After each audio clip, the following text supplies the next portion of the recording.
السلام علیکم ورحمۃ اللہ وبرکاتہ۔ ذی الحجہ کا مہینہ چل رہا ہے اور عشرہ ذی الحجہ کی بہت زیادہ فضیلت ہے۔ آپ لوگوں کو معلوم ہوگا کہ عشرہ ذی الحجہ کے شروع کے 10 دنوں کو کہا جاتا ہے۔ 1 تاریخ سے لے کے 10 تاریخ تک کو عشرہ ذی الحجہ کہا جاتا ہے۔ 10 تاریخ کو عید الاضحیٰ ہوتی ہے جس دن روزہ رکھنا حرام ہے۔ تو 1 سے لے کر 9 تک ہم جتنے چاہیں نفلی روزے رکھ سکتے ہیں اور روزے رکھنے کا بہت زیادہ ثواب ہے۔ اسی لیے ہمارے بھائی ہماری بہنیں معلوم کرتے ہیں کہ مفتی صاحب کتنے روزے رکھیں ذی الحجہ میں، کیسی عبادت کریں، کتنی عبادت کریں۔ آئیے میں آپ لوگوں کو ایک حدیث سناتا ہوں جس حدیث کو سننے کے بعد آپ کے سارے ڈاؤٹس کلیئر ہو جائیں گے۔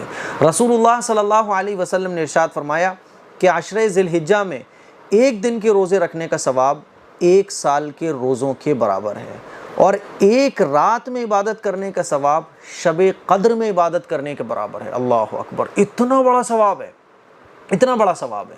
اب کتنے روزے رکھیں؟ 1 سے لے کے 9 تک۔ آپ جتنے زیادہ روزے رکھو گے اتنا زیادہ ثواب ملے گا۔ 1 سے 9 تک لگاتار 9 روزے رکھ لو، بہت اچھی بات ہے۔ اور اگر 9 نہیں رکھ سکتے 2 رکھ لو، 3 رکھ لو، 4 رکھ لو، 5 رکھ لو، جو جتنے زیادہ روزے رکھے گا وہ اتنا زیادہ ثواب پائے گا۔ اور اگر 1 بھی نہیں رکھ سکتے تو 9 ذی الحجہ کا رکھ لو۔ 9 ذی الحجہ کے روزے رکھنے کا ثواب 1 سے لے کے 8 تک کے روزوں سے بڑا ہوا ہے، تو 9 ذی الحجہ کے روزہ رکھ لو۔ اور اگر آپ کے روزے چھوٹے ہوئے ہیں پہلے سے، قضا روزے ہیں، تو قضا روزے آپ اس میں رکھ لو، تو قضا روزوں کی ادائیگی بھی ہو جائے گی اور ان دنوں کی برکت بھی حاصل ہو جائے گی۔ اب بات آتی ہے عبادت۔ جو عبادت کے کام ہیں وہ آپ ان دنوں میں کیجئے، ثواب بہت بڑا ہوا ہے۔ راتوں میں جاگ کر عبادت کیجئے، شب قدر کے برابر ثواب ملتا ہے ان 9 راتوں میں، ان 10 راتوں میں عبادت کرنے کا ثواب۔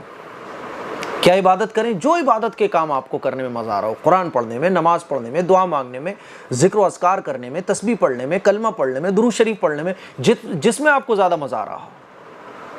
کتنی عبادت کریں؟ جو جتنی زیادہ عبادت کرے گا وہ اتنا ثواب پائے گا۔ ظاہر ہے جو جتنی زیادہ دنیا میں محنت کرتا ہے وہ اتنا پاتا ہے، تو جو جتنی اللہ کے راستے میں محنت کرے گا وہ اتنا ثواب پائے گا۔ آپ 5 گھنٹے عبادت کر رہے ہو، سامنے والا 7 گھنٹے کر رہا ہے، تو 7 گھنٹے والا ظاہر ہے اس کو زیادہ ثواب ملے گا۔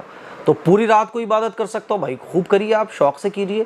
لیکن ہم لوگ کام دھندہ بھی کرتے ہیں، جاب پر جاتے ہیں، بزنس بھی کرتے ہیں، دکان پر بھی جاتے ہیں، تھکان ہو جاتی ہے، تو پھر مغرب کی نماز کے بعد سے رات شروع ہو جاتی ہے، تو مغرب سے عشاء تک عبادت میں لگائیے، یا پھر عشاء کے بعد سے 1 آدھ گھنٹہ عبادت میں لگائیے، اور تہجد میں اٹھ جائیے، تہجد کی نماز پڑھ کر 1 آدھ گھنٹہ اللہ کی عبادت کیجئے۔ عشاء کی نماز جماعت سے پڑھیے، فجر کی نماز جماعت سے پڑھیے۔ رسول اللہ صلی اللہ علیہ وسلم کا ارشاد ہے کہ جو شخص جماعت کے ساتھ عشاء کی نماز پڑھتا ہے اور فجر کی نماز جماعت کے ساتھ پڑھ لیتا ہے تو اس کو پوری رات عبادت کرنے کا ثواب ملتا ہے۔ اسی لیے ان دنوں میں عشاء کی اور فجر کی نماز ہماری جماعت کے ساتھ ہونا چاہیے تاکہ پوری رات عبادت کرنے کا ثواب ہمیں مل جائے۔ تو عشرہ ذی الحجہ میں عبادت کرنے کی بہت فضیلت ہے۔ مجھے امید ہے آپ لوگوں کو سمجھ آ گیا ہوگا کہ کتنے روزے رکھنے ہیں، کتنی عبادت کرنی ہے، کتنا ثواب ہے ان 10 دنوں کا۔ اس کلپ کو شیئر کریں، دوسروں تک پہنچائیں۔